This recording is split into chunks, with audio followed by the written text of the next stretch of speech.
What's up, beautiful people? It's your girl, Crissy Mack. Welcome back to my channel. Thank you guys so much for bearing with us today. Today, I have a special guest in the building. Today, I have Niyako, and we are going to be talking about thriving through life with chronic kidney disease. She is a professional, guys. She has been in the industry about 17 years now, but I'm going to let her tell her story just as well. But what I love about her is not only that she did regular dialysis, she is now doing at home dialysis. So this is a different perspective from what I've been through. You guys know I went through hemodialysis. I did mine in a center. So I'm not too familiar with the at home portion. So I'm going to go ahead and I'm going to bring on Niyako and I'm going to have her talk to us, just guide us and just give us some tips, and let's just go ahead and bring her on. Thank you guys so much again for waiting. Hey, Niyako, how are you? Hi, How are you Crissy. doing today? I'm doing good. How about you? I'm doing well. Thank you so much again for coming on and educating the community. So many people are battling with chronic, kidney disease. And so just getting an insight from an actual RN, I think would be so beneficial for them. But just give us a little bit about yourself and just a little background. Like she said earlier, I've been in dialysis about 17 years. What got me interested in dialysis is that my grandmother was on dialysis for a couple of years. And I saw what she went through. And this was many years ago when dialysis wasn't as advanced as it is now. And so I wanted to go back to nursing school, and I thought, I would let me try getting into dialysis. And when I got into it, I absolutely loved it and finished school and stayed in dialysis. And so that is my story about on my dialysis journey, working in dialysis. Yes. So I know you said that you started off like she works for one of the biggest dialysis clinics. So she's been around, she's seen people, she's been with the doctors hand in hand. But going from just the regular dialysis to at home, can you educate us a little bit about the at home process? Because I'm not familiar with that at all. There's many times that I remember my nurses and everybody wanted to push me, go home, you're young, go home. I was too Yeah. afraid to go home because I'm like, what if something happens to me at home? There's nobody around. I was scared. So it was that stigma in my head like, man, I don't have the support. But it seems like they had the support because you get calls all the time from at home. Yes. So home dialysis, what happens is the patient and either by themselves or with a care partner, and now I'm talking about home hemodialysis.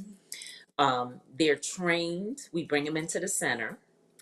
We train the patient and their care partner and or their care partner how to set up the machine, how to cannulate their access, how to troubleshoot problems with the machine, how to recognize when they're having a health challenge and they need to reach out to us.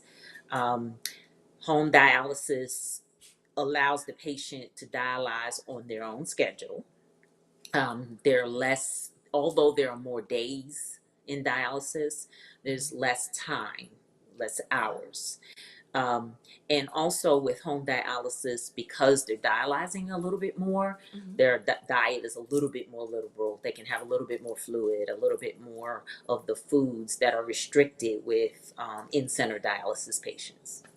Well, you said a mouthful right there, and I definitely want to learn a little bit more. So, when they do hemodialysis, that means that they are actually doing it, is it every day? Or because I only went 3 days out of the week, but how So, often are they going? so home dialysis patients, they do Mhm. their dialysis treatment from anywhere from 4 to 5 or 6 days a week. What determines how many days or how long they run has to do with how much fluid they gain and also the size of the person. So men tend to need more dialysis because their musculature is more dense. They create more creatinine and waste, and women need less. And then also, um, if they are a fluid drinker, Mhm. a lot of patients have a trouble with restricting their fluid.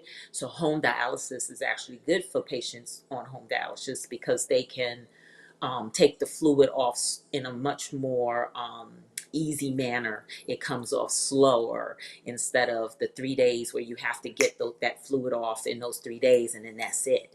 At home dialysis, they can run a little longer if they need to. Like say there was, holiday party got a little too extra, and they just need to get some fluid off, they can run the next day and say instead of normally they might run 2.5 hours or 2 hours and 45 minutes. Maybe they stretch it out to 4 or even 5 hours because that allows them to pull the fluid off slowly, which is Mhm. easier on their heart. So, do you find that this is more the direction that they're wanting patients to go? Because it's kind of like you being in control of your own health, right? I'm a big advocate in taking control of your own health. But now it's like you have to know what you're doing and your fluids. If you know you're going out, you're having a good time. Now you're like, okay, let me go home and do what I need to do so I can get better. But do you see the direction of that? Like, are people liking home dialysis better than actually going into a clinic? Or I'm not too sure. You let us know because I need. It de- yeah, it depends on the demographic. Like Okay. some areas pay people, they're working, they have families. Some people are older Hmm. and they don't have the support. Okay. I have a patient who is blind who wants to do home dialysis, but we're working on trying to see if we can get family members involved. Um, and then all the way on the other end, I have a patient who lost his kidneys due to cancer, and so that person is young, has a family, they work full time, able to work from home, that, and so they need that flexibility and not have to go in center on the dialysis center's schedule. Also, the government is pushing home more. They're wanting more, the dialysis centers to educate patients more about home dialysis, because it is better for them. It's better even on an emotional standpoint for some patients, Hmm. because some patients say when they go in center and they're in there with all these people that are sick, and they said it makes them feel depressed. And like I feel like my life is tied down. I can't go, I can't just pick up and go when I want to.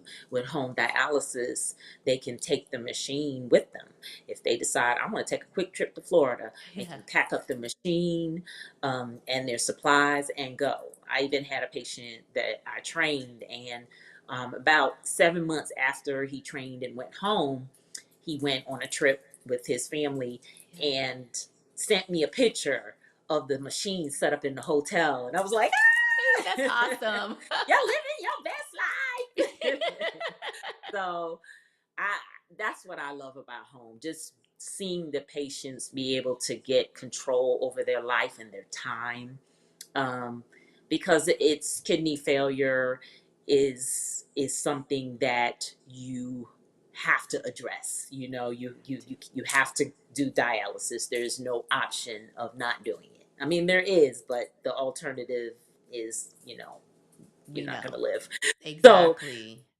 and so to be able to live their life Mhm. and with more freedom, that it increases the quality of life for a lot of patients. And I think that's the part that you said, increasing your quality of life. For me, like I said, I was just too afraid to do that. But at that particular time, it wasn't until I was already established and going, but they were more pushing PD in our Hmm. clinic at that particular time versus doing the at home. And at the at home, I started seeing a little bit more common. People were talking about, like, hey, maybe you should do at home, learn about this. And Hmm.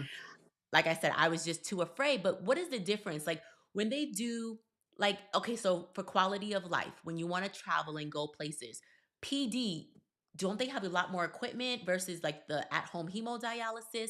Like, what is the difference in the equipment that they have to like go places with? Do you Okay, know so offhand? PD, yes, so PD, the difference is instead of having the permanent access fistula or graft, which is how we access the venous blood, they have a PD catheter that goes into their abdomen so that we can access the peritoneum. And that's that peritoneum, which is the lining inside the abdomen. Hmm. It's used as the dialyzer, basically.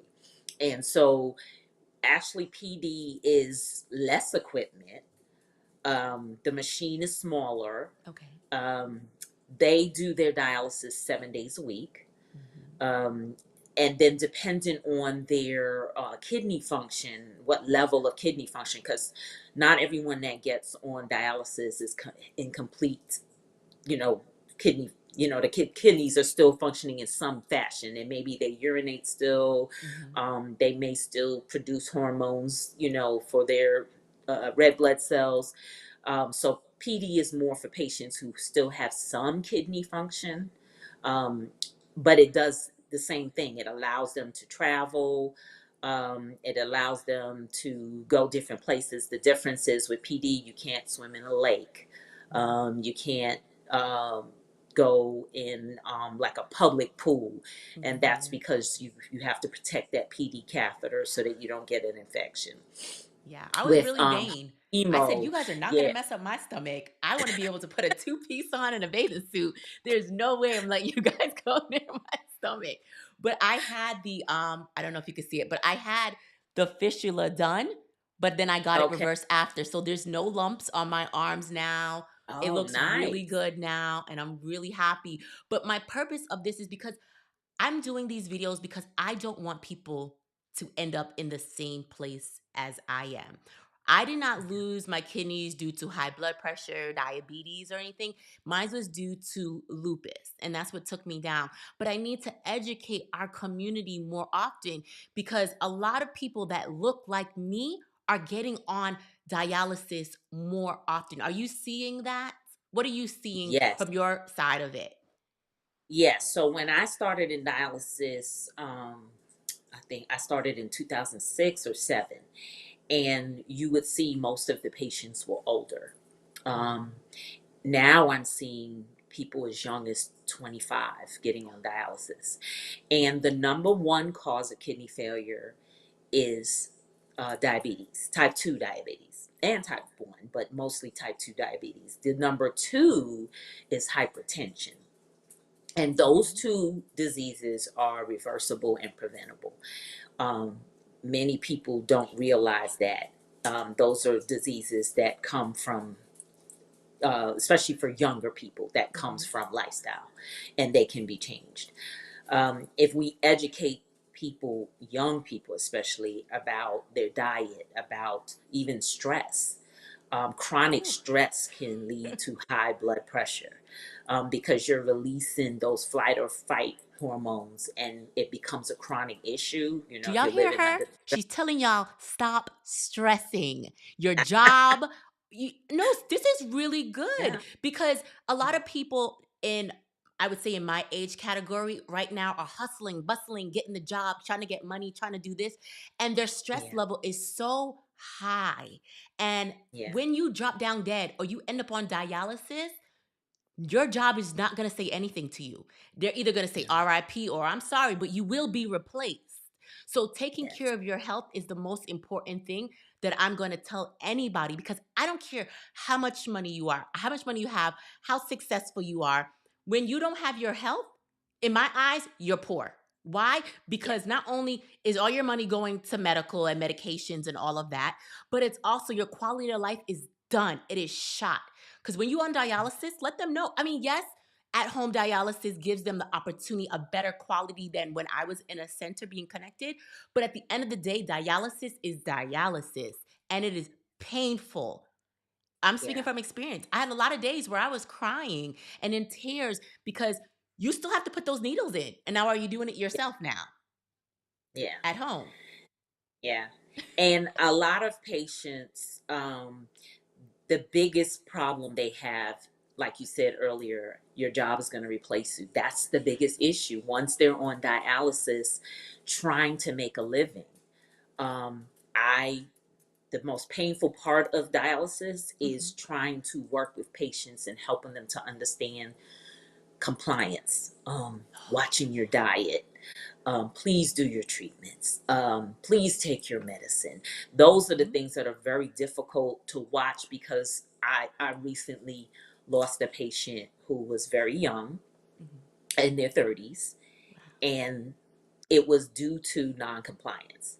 They had kidney failure, but the reason why they were non-compliant is because they were trying to work to keep a roof over their Oh, head.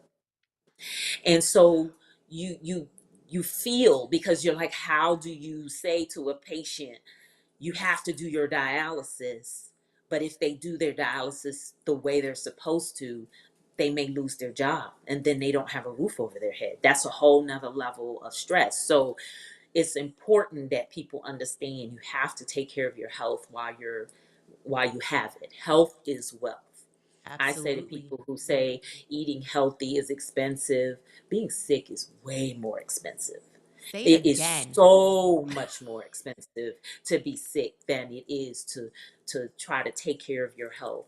So I say to people, make sure that you're eating a healthy diet.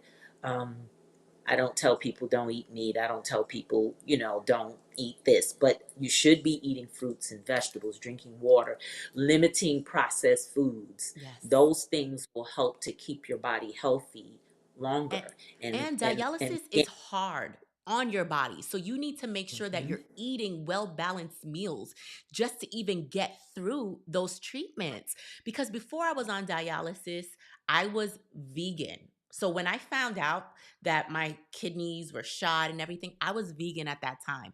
And I remember sitting down with the nutritionist and she says, "Honey, I'm going to need you to add back meat into your diet."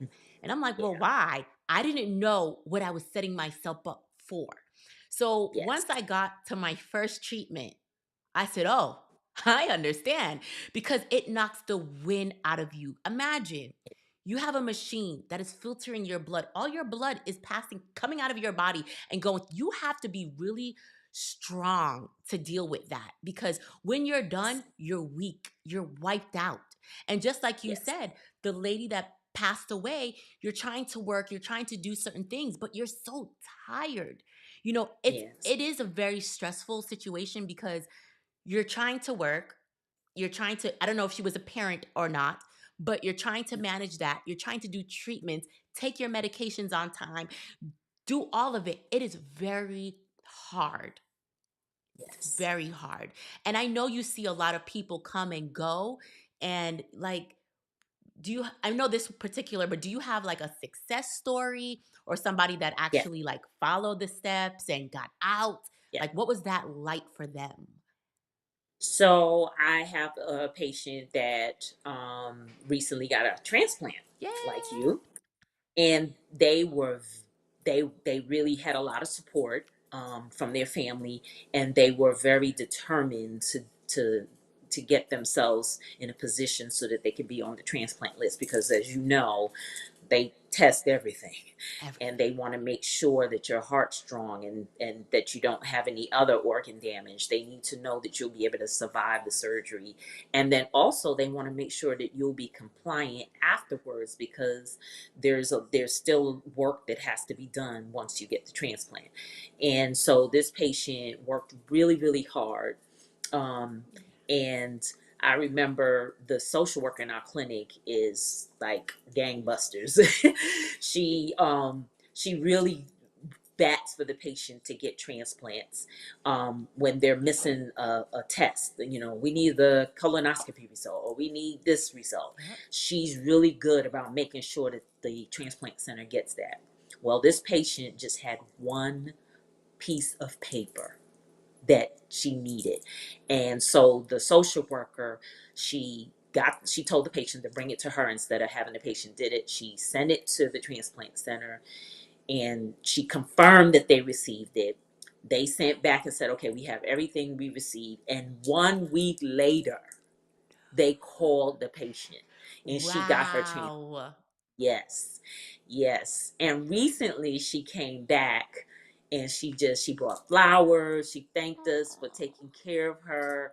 And it was just so, and she looked so good. We were Oh, just so yes. happy. And we've had 7 in our clinic who have had transplants over the last year. And it's so rewarding because although we're going to miss them, because we do really form a Yeah. bond with the patients, we see them so much. Just to know that their life is better, they're able, they don't have to come to the center or do their dialysis at home. It's really rewarding when I see that. I love hearing stories like that because I remember just getting that paper saying you are approved. It's time for the next step. It's the most amazing feeling. Now you do get attached to Yeah. the people at your clinic become family because these people are fighting for you from your nurse to your social worker. And I was telling them on my last live, my social worker used to always come and I used to put my pillow, my blanket over my head because I didn't want to be bothered. But at the time I didn't know like what she was really there for.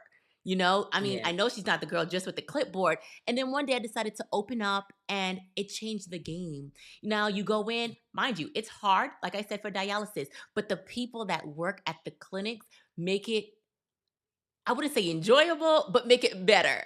Right. Yeah. And that's why I loved going into the clinic because we used to laugh and dance and have a good time. But Yeah. I want to praise your clinic because you guys have like the most transplants in Georgia Yeah. right now. So I have to Yes. give that up to you guys. You guys are working really hard as a team and getting everybody to that next level. As I know that you guys have a connection with everybody, but you want to see everybody live and thrive. And you all have stories connected to dialysis. So it's not like, oh, I just jumped into dialysis. No, someone in your family, someone close to you has been on this and you've seen what they went through and now you want to make a huge difference. So I I want to make love a correction. We're up to 10 in the oh, last year. even better. Even better. But you know what I don't hear a lot of people talk about? And you would have a little bit of insight is the caregivers. No one really puts a lot of emphasis on the caregivers. And I know you deal with some of the caregivers and you Yeah. see the stress that they go under. So I want you to Yeah. tell the people on dialysis how important it is to be compliant because not only you don't want them to waste not only your time, but their caregivers' time just as well. So please tell them like what is compliant because some people listening may not understand like what does that mean to be compliant and how important it is to really follow the rules. So, when a patient is on dialysis, they Mhm. get a prescription for dialysis. If it's in center, it's 3 times a week. It may be 3 times a week for 3.5 hours, 4 hours. If they're nocturnal, it may be 6 hours. And then also part of that prescription is the medications that they take to manage the electrolyte imbalances and the hormone changes that go on. The kidneys produce erythropoietin, which is a hormone that tells your red blood cells, I mean, your bone marrow, we need more red blood cells. Mhm. Well, part of kidney failure is that hormone no longer is produced. And so they get that in center. And then they may have to take medications at home to manage the calcium and phosphorus. Phosphorus is a big issue because it's in everything we eat, basically. So they have to eat more protein, but more protein means more phosphorus. So they have to take binders and Mhm. educating the patients on when to take the binders. The binders have to be taken at the same time that they eat food. Sometimes patients forget and they'll take it 30 minutes later, which it doesn't do anything. So compliance means you're coming 3 times a week, running your full treatment, Mhm. you're taking your medication at home, you're making sure that you're eating enough protein so that you can continue to thrive. Mhm. Um, because low protein levels mean more infection, slower healing times, and so many other things. So we're constantly, the dietitian is constantly encouraging the patient, okay, try this, try that. And so being compliant just means doing all of that consistently every week, which is not easy when you have, we already have busy lives, and then you throw in another 20 hours a week, maybe I'll say, because you Yeah. may only dialyze 12 or 13 hours, but then you got to think about travel time to the clinic, recovery time when you get home. And then the caregivers, when the patient is not compliant and they're having problems, um, the caregivers want, the main thing is worry. They're worrying about the health of their family member, their spouse, um, and they're just worrying about what's going to happen, what the future holds. And then if they're a home dialysis, Mhm. it is trying to get them to do their treatments when they're supposed to, and sometimes it creates friction. You need to do this for your, so you can thrive, and the family was like, I'm tired, I'm not doing that today. And so it can create friction, but we find that the more education the patient has, Mhm. um, the more likely they are to be compliant. Yes. Which is good. It's educating them and making sure. But like I said, it's hard. My husband was my caregiver. And Mm. I know it was hard on him emotionally. And so I did everything that I needed to do just to make sure I'm making my way towards that transplant, because I don't want him to see me that way every day. And I know, just, dealing with, you have your family, your kids, and I feel like nobody recognizes the caregiver. So I'm going to have a video for the caregivers in the future, because we need to start recognizing them just as well. But how do you empower your patients to actively participate in their own care? Like, what do you talk to them about? Like, how do you motivate them? Because some of the people that are on dialysis have no motivation for life. I've met a few Yes. of them. One person's like, Yes. man, I don't care about a transplant. I don't care. Whenever it happens, it happens. I'm like, Yep. you don't care. Might die. Some people don't. But like, how you as an RN, how are you able to like motivate them? So one of the things when I'm training, Hmm. one of the things I talk about is self-care. Yeah. I talk to them about how important it is to get up in the morning, look at yourself in the mirror, and love what you see. And if you love what you see, you're going to want to take care of it. And so it's emotional for me because, like you said, I do see a lot of patients who just, it's like they've just given up on life. Their kidneys fail and they give up the will to live. Yeah. And when you're able to encourage them and push them to say, hey, I can do this, that just because I have kidney failure doesn't mean that I can't live a good life.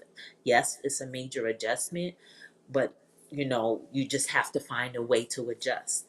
Um, and just talking to them about the first part, those first few days, I'm always talking about managing stress, getting a support team together, people that you can reach out to. My patients that are solo, I'd say to them, when on the days you're doing your dialysis, have somebody that you can call that Yeah. knows you're doing dialysis, so that something happens, you can reach it out to them. What are you going to do if there's an emergency? How will they get in? Leave your door unlocked, or have a code that you can give to EMTs or something. Whatever it is, find a way to do it so that you can thrive. And it doesn't always work, because sometimes people come to us with a lifetime of hurt, a Yeah. lifetime of low self-esteem, a lifetime, Mhm. by before their kidneys fail, they really weren't thriving Yeah. emotionally. And so, but sometimes it's wonderful when I see that something I said, Yeah. made them really think. And I'll have patients that come back and say, I was doing this and I heard your voice in my head. And I was like, Aw. that Nyako, oh, she's just, I can't get away from her. And I'm like, good, Yes. because it motivated you. So, it's just talking to them and helping them to understand it. Although brown skin is Mhm. 13% of the population in this country, we are 30% of people on dialysis.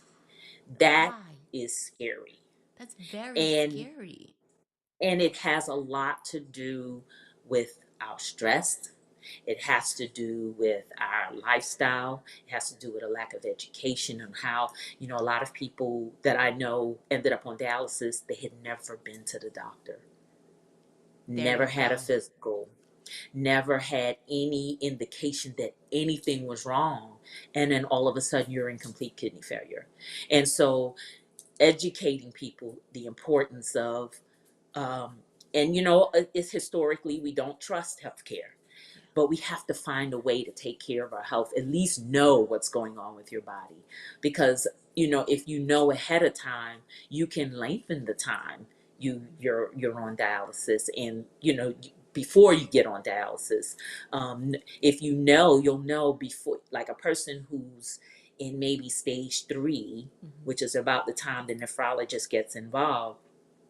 You actually have to eat less protein, um, and that's because the kidneys work really hard when Yeah. you eat a high protein diet. Now, once they fail, then you need protein because dialysis removes a lot of the protein. And so I think it's just education, starting young. I really believe if they put education in the school, um, with these kids about taking care of your health and making sure you go to the doctor and don't wait until you're sick, because by the time you feel sick, Mhm. it's It's too late. probably too late. It Yeah, is too late yeah, at that point because I was yeah. shocked when they told me, your kidneys are go. I said, excuse me, I don't have kidney issues, but I Right. didn't know. But thank God I went to the doctor and was getting tested and Yeah. figured out, what was going on. But I do notice exactly what you said. We don't like to go to the doctors, right? It's an Yeah. inconvenience. We got to work, we're busy, and going to a doctor is like, no, I'll go at home and I'll make my own remedy. I don't know what's going on. I feel that pain, but I'm just going to make my own remedy. And we think that Right. we'll be fine. And that's how people who have cancer, it already spread throughout their body. Your kidney Right. function is already shot because you never took the time to go to the doctor and educate yourself. But what I tell people who look like myself, if you're not comfortable with your doctor, go find a doctor that looks like you, right? Yeah. So the fact that we live in Atlanta, there's a lot of doctors. And the first Yes. doctor that I went to was a female doctor, and she looked like me. And she told me, honey, you need to do something. Your kidneys, but at that time I was pregnant, lupus, and I was just now finding about the situation. Wow. So I had a lot going on, but I tried to find doctors because I would say I come from a family who doesn't Hmm. really trust doctors, right? And there's that stigma. And I said, you know what? I'm going to find all doctors where I'm comfortable, right? Right. Because I've been in situations like when I got my catheter put in and I Hmm. went in and it got infected. So I have it here. I have two Hmm. because one got infected Hmm. and the other one got infected and went into the hospital and the guy tried to yank it out of my chest. Can you imagine that? Now he didn't look like me. I was screaming in that emergency room and to the point where I said, stop.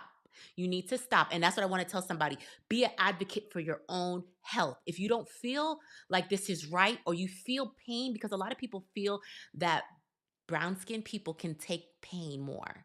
And Yeah. we can't. We feel pain just like everybody else. We all bleed the same. And so I told him, do not touch me. I need you to get your supervisor or somebody at that particular time. And they found me a different nurse because I said, this person's pulling on my chest. I'm telling you, it's hurting. I would prefer you to put me to sleep and take out my catheter and put it back in. And then they found me a doctor who looked like me. They listened to what I had to say because at that point I was comfortable because you're taking me seriously. So find doctor, and this is if you're not happy with your care team, find someone else. Find a new Yes. team. Don't just accept whatever is given to you. Because sometimes people will go through their insurance and be like, oh, let me just pick that person, because they're close. Right. It's okay. Go for that little further of a drive. A lot of my doctors are scattered all over. Like it's not just Yeah. Atlanta. I'm going to Johns Creek. I'm going into Gwinnett. I'm going into I'm everywhere because I want to find the best doctors that fit with my lifestyle. So like what you said, just educating yourself more, going to the doctors, doing those visits because of my situation and I'm such an advocate, I'm telling everybody, go get checked because when you go in for a physical, you may not know what they're even talking about. My creatinine, what? What's going on? So Right. you need to ask questions. Don't you think it's important for Yeah. them to start speaking and asking these questions? Yes. And if you're, say your family you have a family history of diabetes, Hmm. which means you're more predisposed to get type 2 diabetes. Um, when you're going in, you might ask them, what is my A1C? And the A1C is a measurement of your blood sugar Hmm. over 3 months. I have I, I have a coworker who recently found out that her A1C was creeping up, but her doctor, who did not look like her, never said a word. When she went to her GYN, the GYN drew blood and saw that and was like, "Did anybody ever talk to you about, you might be heading towards prediabetes?" And she's like, "No." They were able to get the results from her previous A1Cs. They were high. No one said a word. And Wow. so if you don't know, you know, because they're not telling you, then that that's a problem. And so you want to make sure that your doctor really is concerned about you and that they want to make sure that you're educated. I i'm in healthcare as a nurse, so I know what to look for. I even have to advocate for myself. I recently went for a physical, well, not recently, it was last year. It's time for another one. And the doctor was like, "Oh no, we don't need to do a chem. We'll just do this," because they're like, "Oh, you're healthy." I'm like, "No, I know that I have problems because I do have kidney problems also." And so we ran. She added the test in. Sure enough, she called me and said, "We need you to come back in and do another test." So if I didn't push and say, "No, I need you to run this test," then they wouldn't have known. I wouldn't have known. And so it's important that you have a good relationship with your doctor and they are educating you about your health. That when your lab tests come back, it's not, you're just not a number. And they're like, "Okay, we did it." They're actually looking at the lab test. And you might want to say, when you go in for your physical and they draw your blood and you say, "Hey, when my results come back, I would like a follow-up to talk about it." This lets them know, one, that you're concerned about your health, and it puts them on alert that this is somebody I need to talk to. Um, and you also want to have people around you that advocate for you. Yep. I had a patient that I had to fight for that was having symptoms that I felt like was a stroke. And they went to the ER. The ER said, "Oh, you're a dialysis patient." They just felt like, "Oh, you're just Just here rush. because you're a dialysis patient."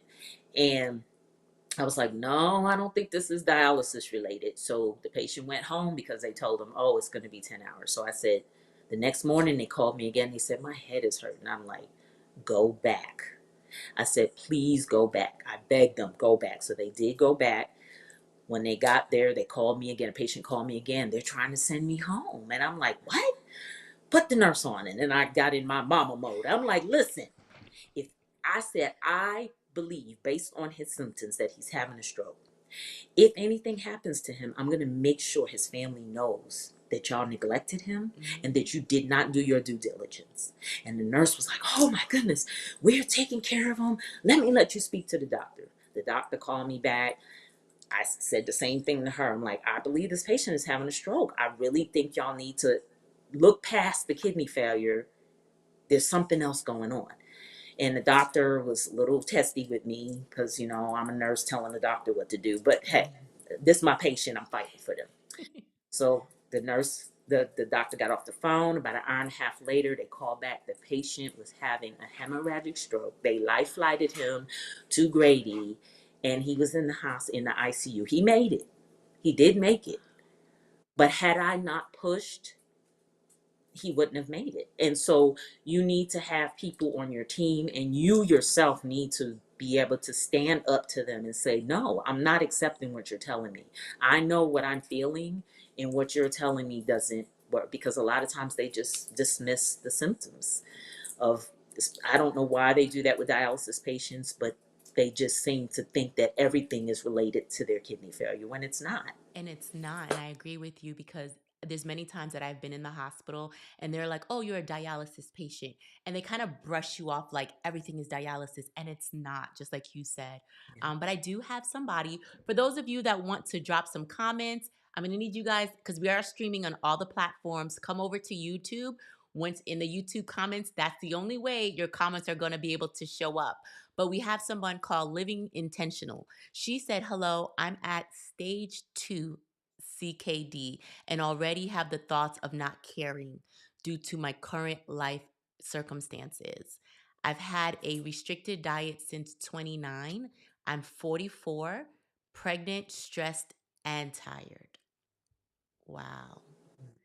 That's it. Wow. It does, but I don't want you to give up on life. Keep going. I know times life gets overwhelming, it gets stressful. You have to remember, not only are you dealing with CKD, but now you're dealing with a pregnancy as well. Your hormones. Anybody that's been pregnant knows your hormones are like all Yes. over the place. So you have a lot on your plate.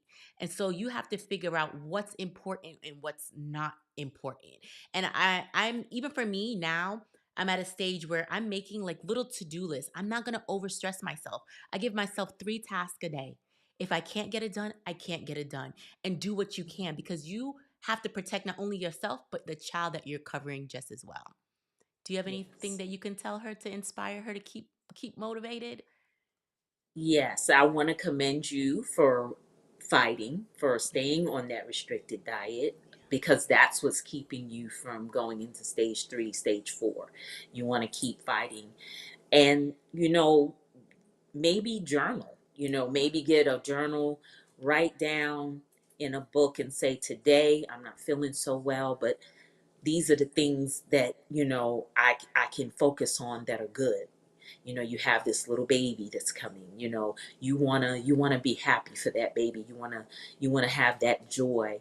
And then maybe think of things that you can do for self-care. Maybe one day, and I don't know what your circumstances are or situation, take a day where you're just relaxing, you're soaking your feet or whatever, something simple. It doesn't have to be expensive. It doesn't have to be going for a massage. It could be just sitting at home, relaxing and enjoying time with either your family or yourself, but always remembering that life is precious and that if we can just do the little things add up to make life worth living. And just don't give up. Don't give up. Wow, that's amazing. Thank you so much for that. And I hope that she's still listening and she takes Yeah. that in and she receives that information, because a lot of people just don't have the support and just have anyone pouring Yeah. into them and educating them. So that's what I'm trying to do, just be that light for other people. But let me ask you this. You've been in the industry 17 years. Ho- What have you seen? Like the changes? Have you seen that kidney care improving and going in the right direction versus when you first got started 17 years ago? How is the difference between 17 years ago and now that we are in 2024? Yes and no. Okay. So yes, in the sense that they have um, innovation. The Mhm. machines are much more um, technologically savvy. The training that you get to learn how to take care of the patients is definitely better. Um, but I am seeing a trend towards numbers, um, and so they are. I think that they know that patients need dialysis, but sometimes they forget about the individuals. Um, and it's not the caregivers; it's those making the decisions that are focused more on the business side of it Mhm. than the human side of it. And I'm seeing more and more of that. The caregivers are still caring for the most part, and I just I just want to see more patients, for one, realize that there are resources out there. There are even groups, there are resource groups out there that people can reach out to that can give that support. Um, and also realizing that, one, you have to be your own advocate and know that no matter what the business side of it says, that you have to make sure that you're getting the best care that you deserve, and you deserve the best care. And just like Crissy said earlier, if you don't like where you are, move. Go to another center or go to another doctor. But just know, I tell my patients this all the time: you deserve the absolute best care. You deserve for me to be patient when you're grumpy with me. Because one of the things that happens with dialysis patients, because their life has been turned upside down, they're not in the best mood all the time. Oh. And sometimes we get the brunt of it. And I feel like, as a caregiver in my own right, as a nurse, that I have to allow you that space to have a bad day and still love you and still take good care of you. And you deserve it, no matter what's going on in your life, no matter what emotion you're going through, no matter how you feel about yourself. I want you to know you deserve the best care from your caregivers, and you need to fight for that. Oh my gosh, you're like the Tabitha Brown for us. Oh, it's so inspiring. I love it. We have quite a few questions starting to come in, but before I get into those questions, I do want to touch on something because I'm an outsider and I could speak on it because it's my channel. Dialysis centers, dialysis, it is a money. It is a business. At the end of the day, it is a business. It is a very lucrative business. And so I don't want you guys to have to put yourself in that situation to sit in a dialysis center chair. I'm talking about for me. I've seen bills over $100,000 per month. It's expensive, okay? So do whatever you have to do to not get on there. This is why she's telling you lower your stress, make sure you're eating healthy, make sure you're monitoring yourself. You guys, I even came out with health logs for our community for hypertension, diabetes, because I want everybody to be educated. I want you to manage and plan your life out. I don't want you to have to let me put you back on. There you go. I don't want you to have to worry like, where's my numbers? What's If you're going to be an advocate for your own health, if you're going to go in there to your doctor's offices, you're going to fight, you need to know what your numbers are, what your levels are. I personally had a family member recently that their levels, she's diabetic. Her level was, I want to, and I know it's going to sound bad, but bear with me. It was over 400 and something, to the point where she felt no legs. She went into the ICU. And at that particular time, it's scary for your family. So I don't know if she was jotting down her numbers or if she was keeping track to see, I took my medications. This is what it was before I ate, after I ate, breakfast, lunch, dinner, whatever it is. But we have to monitor and do better. And as the caregivers on the support side, we have to push them sometimes, because sometimes you're not going to care. Mhm. You're going to be down. You want to give up. My husband said there was many days that I was like that. I didn't think so, but he said I was. There's many days that I had that pushback because I'm tired. Okay, Yeah. I'm tired, I'm frustrated, but I look at my kids and that makes you fight even more. So find something to hold on to, find something to fight for. And I know not everybody going through dialysis has that partner or has that support team. So lean on your RNs, lean on your social workers, become friends and get into certain groups. But let me start answering some of these questions because they're starting to come in. Okay, let me Okay. back up. First, she did say definitely she received that, so thank you. So I want to let you know she did say thank you for that. Miss Jenna, let me bring her question up. She said, I started dialysis at the end of August. It's so exhausting. Some of the days I'm so dizzy during and after dialysis. What can I do so I'm not so exhausted after and before I can really recover? It's time to go back. So Mm. she hasn't this is something that I personally went through.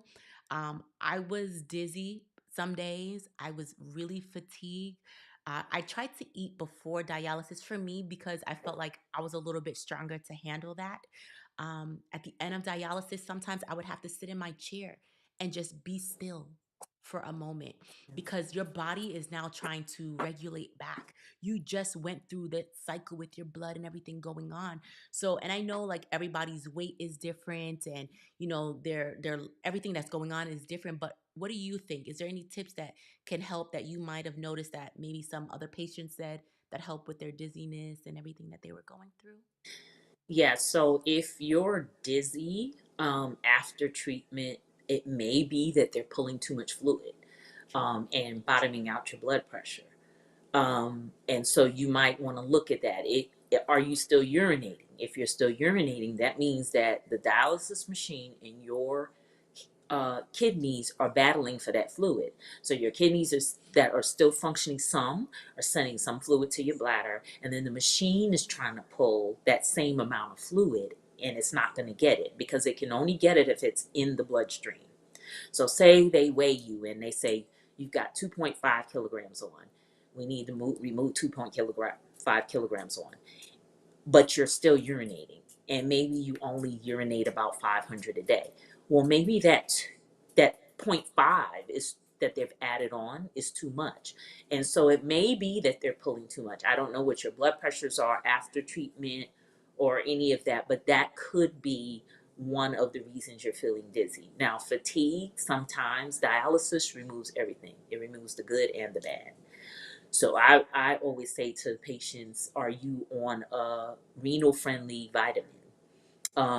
They have nephrovites, which are vitamins that are for renal patients because they don't have the potassium and the extra, phosphorus and things that dialysis patients shouldn't have, but it will replenish those nutrients that sometimes come out in dialysis.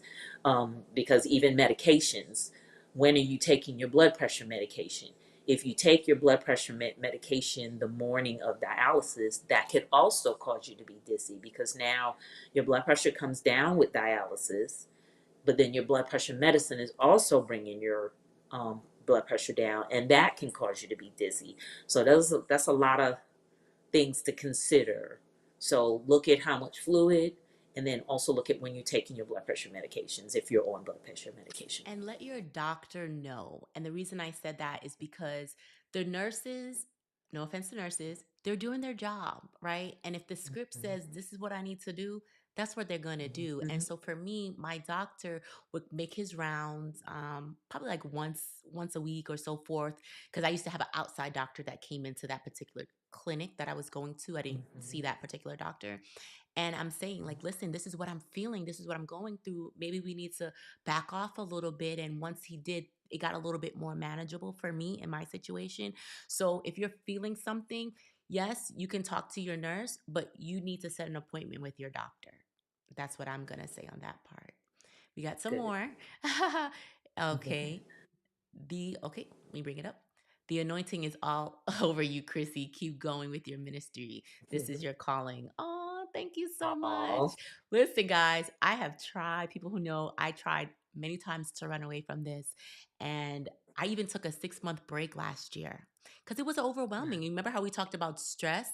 And I yeah. just needed a break. It was just becoming too much. I was still managing just me, maneuvering through this new life that I have and trying to adjust, that I said, I need to work on me.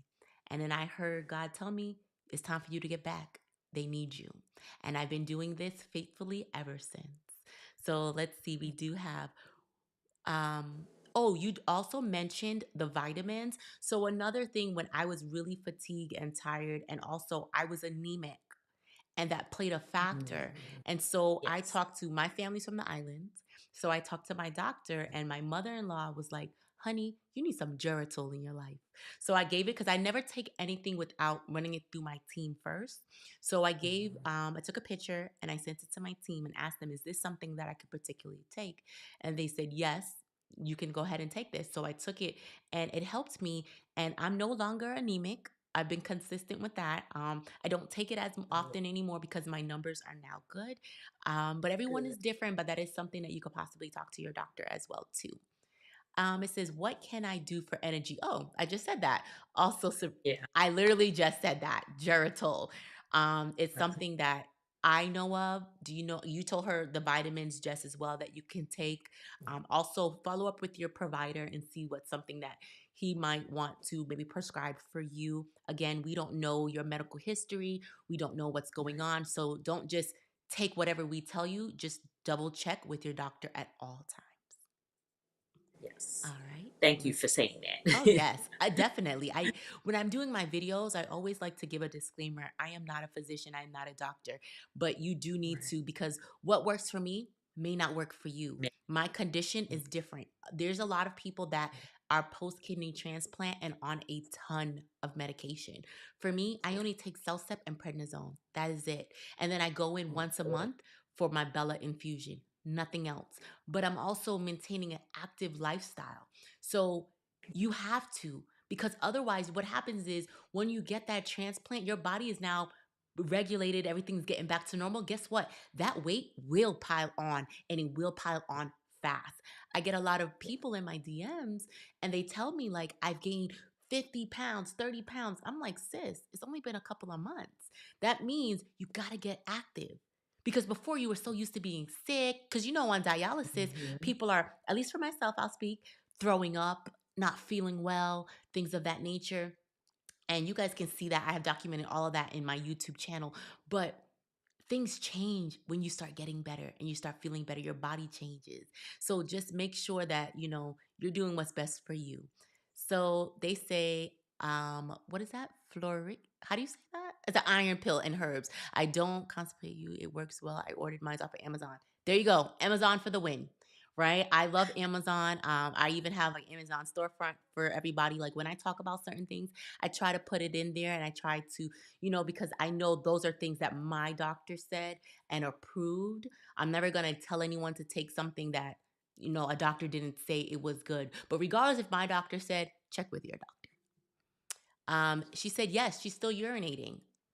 So that's a good sign for right now. A lot of people, um, and this is something that I had to learn because when I went into dialysis, I was also urinating. And I realized there were people that did not pee at all. Yes. I was so Yeah. shocked. I was like, wait, so am I going to stop? And then guess what? As I got closer to that time period, being on dialysis for a while, my urine it stopped. You feel like you have to go to the bathroom, like, oh my God, I got to the bathroom.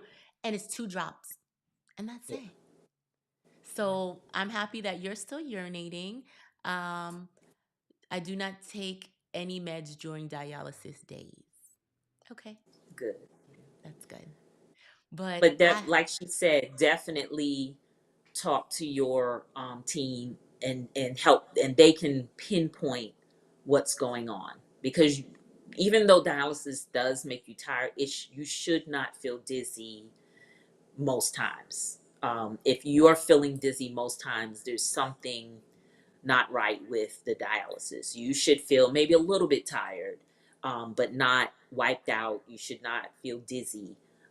So definitely talk to your team and they can pinpoint. But those are just some thoughts of what you can talk to them about. Like maybe, the fluid volume needs to be changed, but whatever it is, then once they pinpoint what could be causing it, then they can make the adjustment. Your doctor can make the adjustment in the prescription. She said, when I tell the nurse to decrease my amount of fluid, they want to insist that I have fluid in my legs. But that's when my blood pressure is low. Last week, my blood pressure was 99 over 45. Whoa. But Whoa. today, I stood my ground. See, you have to stand your ground and just ask for a doctor. The thing is, you don't want them to say that you're not compliant because they're quick to Right. say, well, I'm going to write down that you Yep. weren't being compliant. You know, call your doctor. So if your nurse is, battling with you, just call your doctor and have a conversation because Yeah. And this is something you can say with them if they're, like you're saying it's your blood pressure's low. They're saying you need to pull because maybe you do have edema in your leg. I don't If your albumin is low, then that means that your body is having trouble moving that fluid. They can only get the fluid if it's in your bloodstream. If it's in your legs, they can't get it. And Mhm. so you need to find out. Like I said, I don't know what your labs are. If your albumin's very low, you might need to work on your protein to get that up, and that will help move that fluid out of your legs into your bloodstream so that they could get it. But definitely, I think it was good that you pushed to say, "Hey, I'm not feeling good. My blood pressure is low." Because, like she said earlier, the nurses sometimes are told, given a prescription, and they follow it. They don't adjust. I worked before the company I work for now. I work for a company that gave us the a little freedom in terms of adjusting. So if we noticed that a patient, if the prescription said their dry weight was, I'll just say 72, Hmm. and they came in, and I noticed that they may have gained weight because we try to get to 72. They don't have any fluid on, like there's no swelling, and I'm trying to get to 72 and they're bottom out. I might the next treatment say, let me try 72.5. They'll say, they gave us that leeway. Now, again, if I don't know where you are, they may not give the nurses that. They may strictly tell them you have to follow exactly what we prescribe. But then you could also ask the nurse, or to let you speak to the doctor to say, hey, maybe I've gained weight or maybe I've lost weight. Mhm. um, if you lose weight, then that means you're building up fluid, and they definitely want to get that off. So just understand that it even though dialysis has a prescription, it should not be set in stone, because all of us gain and lose weight, and that will determine how much fluid they're going to try to pull. So that's another thing you want to look at, but definitely talk to your doctor. This was amazing today, Nyako. Oh, wow. Thank you so much. I just love the fact that everybody's getting their questions answered. We're educating the community. We're telling people if you've never, been on dialysis, take care of your health. Okay, if you're Yeah. listening to this, take care of your health. Go get tested, get your annual physical. Make it something this year. I'm actually going to go and get my annual physical done, and I'm going to ask about these kidney tests, because that's the thing. You Yes. have to ask for certain tests sometimes. So push your Yes. doctor in the direction for what you want. If you know that there's certain things in your family, ask them about that. Yes. Like in my family, we have diabetes. It runs strong, but I know why, because my family just doesn't eat right. We Yes. also have cancer that runs very rapid throughout my family, a lot, right? So it's Mhm. just changing everything. But what I do notice is that my family, we don't work out, right? And so I'm making that change, and I'm changing the trajectory of my family with my children just as well. Talk to your kids. They're never too Yeah. young for you to start educating. My sons, I have two boys, by the way. I have and they understand. They know what this process is like, but I want them to know that, honey, you got to eat right. Like my son now, mom, what are we doing? What are we cooking for dinner? He wants to help me prepare things, and he's very conscious of what he's eating, but he's also trying to work out because he knows there's a lot of mess in our family. And so I don't want them to get to that particular level. So I'm trying to educate them and just feed them all the right things. But I just wanted to see anybody else have any questions before we got one. I've lost over 50 pounds doing all of this. Wow, that's great. It's like a lose weight every other weight. Transplant team told me that my BMI was too high to get on the list. So there are some restrictions why you won't get on the list, and I do see that a lot. A lot of people said their weight. Start walking, and I know it's hard, and I'm speaking. It's easy for somebody on the outside to say, "Well, just start working out." It's hard when you're going through dialysis to have the strength to do certain things. But the first thing you can do is start changing your diet, working with your nutritionist. Every clinic has a nutritionist there, and that's their job. They're there. They're not there to just sit back at their desk.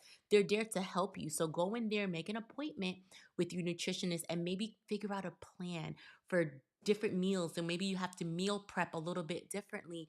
And if you can walk, start to get that walk in. Because if you change your diet and you start walking, you're gonna see a difference. And then remember, stress adds on weight too. So don't stress yourself out, just take things day by day, and you're gonna get there.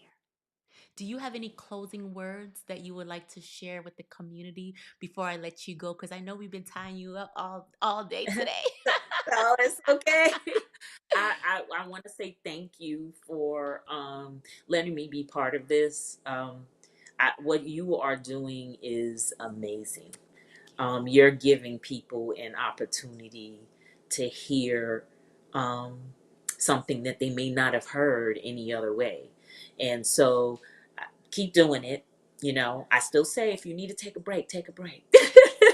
But definitely keep doing it because people need to hear what you have to say and what you're bringing to them. Um, the closing words is just like she said earlier, take care of yourself. Everything starts in the mind. So in your mind, you have to say, I want to be healthy. And then say, what do I need to do to get there? Um, a lot of people also say, oh, I'm going to get diabetes because my mom had it. Remember that the reason why it runs in families is because not only do we inherit the genetic predisposition for it, we don't inherit the disease, we inherit the predisposition for it. We also inherit the same lifestyle, the same diet, the same, like she said, no exercise. Exercise helps to keep the body moving. It moves the lymph, which is helps to eliminate waste. It helps the body to work better when you're moving. Um, Making sure that you're eating healthy foods. Um, Make sure that if you are eating meats, try not to eat so much fried. If you're, your vegetables, try to eat more vegetables. Limit your soda intake. Dark sodas, even for people with healthy kidneys, are not good. So you want to try to limit that. Um, you want to, I think, number one, your stress. Find a way to get to a place of peace so that your body, because stress releases hormones that are destructive to the body.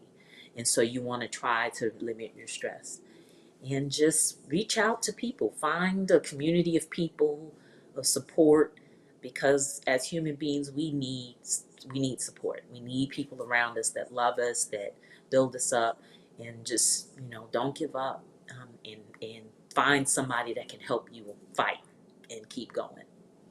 That's beautiful, Nyako. They don't want you to go today. They just keep coming with the questions.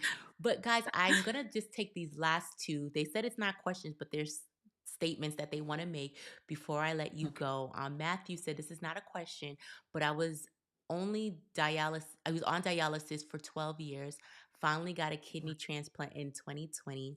Going to the gym was so hard. I had to lose weight eventually and was back on the transplant list. Yay, get back, you doing it. So that's awesome. And then we have another, let's see, let me pull this up from I'm Just Fine podcast. So this person I know also has a podcast that is related to health, a different aspect of health. So check her out just as well. It says, no questions, but great show. A person who works in clinical research. This was very informative and makes me more interested in getting into kidney research. Also, will be great to encourage caregivers. Yes, we have to educate. We have to throw give love to our caregivers. Okay, so thank you to Yeah. all the caregivers that watched today's episode. Miyako, thank you so much for coming. We hope to have you on in the future again because it was a very impactful episode. I would have to say you touched me just as well and inspired me just as well. So I just want to say thank you so much and I appreciate you coming on today. Oh, thank you. You're welcome. So I'm going to go ahead and I'm going to let you go and I'm going to switch back over here and talk to them just for a few more minutes and I'll touch base with you Okay. later. All right. Thank Take you. care. All right. All right, guys. So we do have some more. Matthew said it only took me only 11 hours to get the call for the kidney too. How amazing is that? So congratulations to you, Matthew. You guys, today was very impactful and I just love the fact that Nyako came on and she just shared her wisdom with us. And I don't want you to let this go in one ear and out the other. We got to make changes. This is 2024. We need to start documenting and educating ourselves on certain things because no one is going to be here to save you. Okay. And I'm telling you this from experience. You got to take your health in your own hand. Yes, you're on dialysis. Yes, you're going through certain things, but this is your life. How bad do you want it? You got to fight. You got to wake up every morning and you have to fight for another chance at life. Like I said earlier, hold on to something, fight for something. Okay. But I also wanted to let you guys know before we go that I do have the health log books that can be purchased. The description in my description is in my Amazon store for you guys. And not only do I have these 3 health logbooks, but I also have the journals. I have the password logbook for those that may forget. You can go ahead and write down all your doctor's appointments, anything like your login passwords. And let's not forget the Renew and Restore 90-day journey of hope and healing devotional. So I made all of this for our community because I'm here to impact and inspire and help you guys. If there's other things that you guys want me to make that's going to help the community, let me know, comment below. But otherwise, I'm going to go ahead and I'm going to let you guys go. I love you and I appreciate you. See you guys next time.